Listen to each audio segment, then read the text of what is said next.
Kia ora, welcome to Bus Days. So in this video I'm going to give you my top 5 things I love about my Nissan Leaf.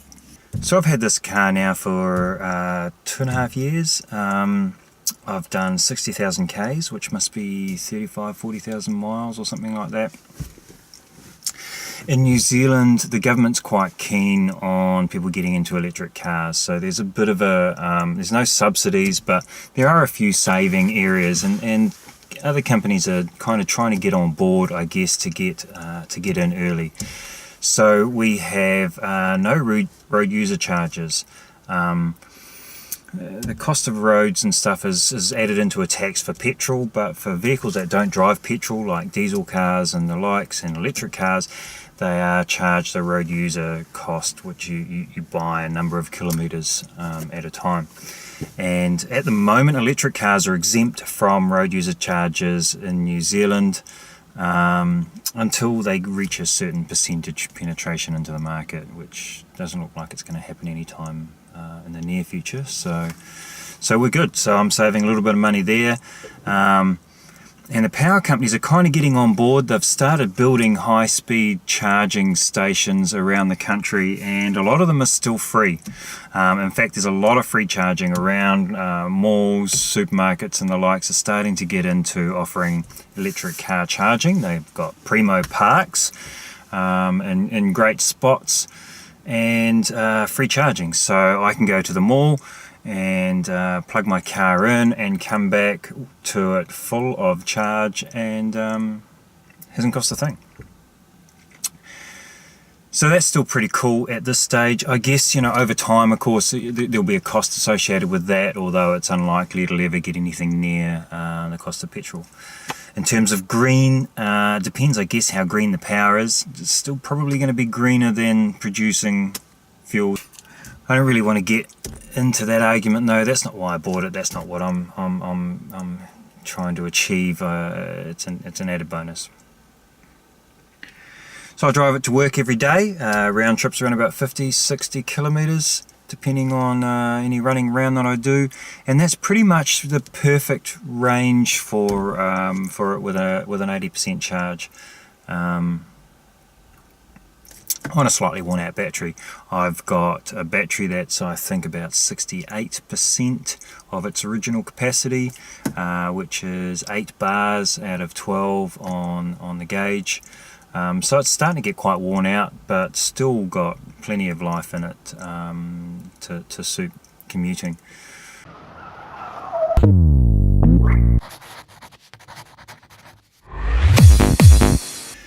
Starting with number 5. It's reliable. It's incredibly reliable. I think Consumer New Zealand claims it is the most reliable car in New Zealand right now. For a second-hand import, that's a pretty big deal. More reliable than any brand new car. And that's not surprising. There's not a lot to it. There's no engine, so there's 1,000 or 2,000 pieces that can't break. There's almost no transmission. There's no real forward or reverse or anything like that, so it's pretty simple. So there's not a lot that can go wrong. In fact, I think from a servicing perspective, short of filters, the first thing you replace is brake pads.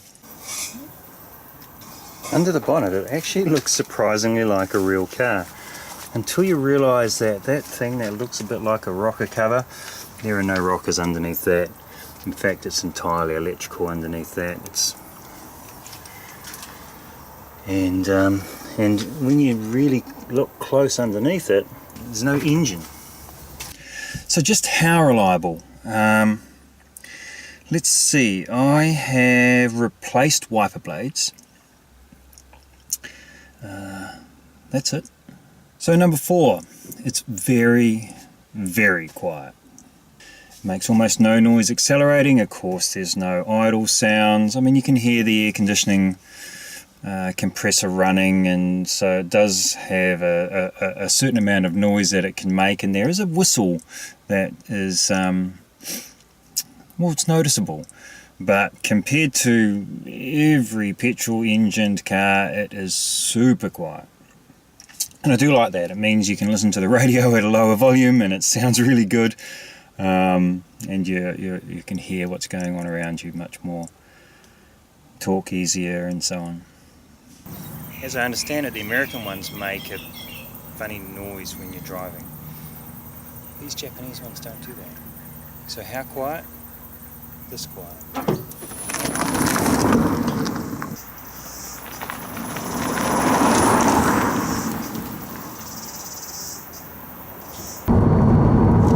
So of course at 100 k's or 60 miles an hour there is still road noise.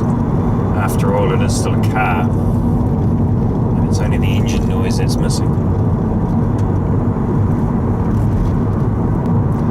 But aerodynamically it does have a few tricks that reduce the amount of air noise.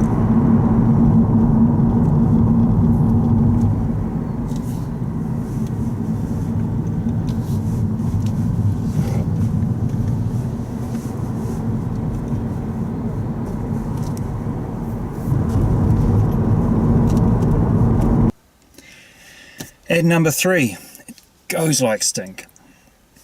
It's an electric motor, so it has just 80 kilowatts, around about 100 horsepower, and that's not a lot, but it has that all the time. So pretty much the moment I put my foot on the gas pedal, I was about to say, once I put my foot on the accelerator, I accelerate, and I accelerate at pretty much full torque, full power.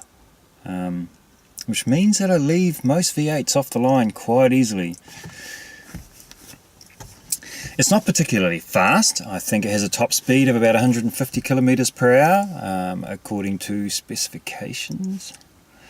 But it is very, very quick off the line and accelerates extremely hard and, of course, quietly.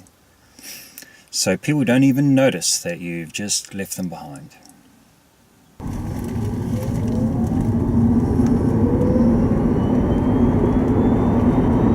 And it handles really quite well. I mean, having the battery essentially under the floor in the back, it means it's got quite a low center of gravity, so it doesn't have too much of a tendency to roll, and so it sticks to the ground pretty well. Full disclaimer though, I did kind of fix it a little bit. The standard wheels and tyres are a little bit skinny for my liking, and those eco tyres, they have a lower rolling resistance, and I'm prepared to sacrifice a bit of rolling resistance and a little bit of economy to have more grip. So I've gone for better tyres and better wheels to improve the handling further, and this sticks like to a blanket. So I cheated a little bit with the handling and upgraded the wheels and tyres. These are actually wheels off of a 350Z, so they're still Nissan wheels, and they've got the same pattern and compatible offset, but they're larger, and in fact the back ones are a little wider than the front ones in terms of the rim sizes, just because that's what the 350Z has. So they look quite nice, and they are an inch larger in diameter. But then I have put on them some tyres that are actually made for Mercedes, I believe. I think they're a special size made for the C-Class Mercedes, and they are a 245 40 17 tyre. So they're quite a low profile. They've got a slightly smaller rolling diameter than the original tyres, which aids a wee bit with acceleration but reduces the top speed ever so slightly, and they're an awful lot wider than the 205s that were fitted to it. So it gives it a slightly wider, slightly tougher stance. They don't quite pop out the side of the guards, so they're still legal from that perspective. The offset on the rear wheels of the 350Z means it pushes the wheel out ever so slightly, so it certainly does fill the guard a little more. Whereas the offset on the front actually has these wheels in just a touch, which means it doesn't upset the scrub radius too much. They're ever so slightly, I think it's positive scrubs, so they are a wee bit more sensitive to torque steer, but they're still quite drivable. And these are the Bridgestone Potenza RE003s.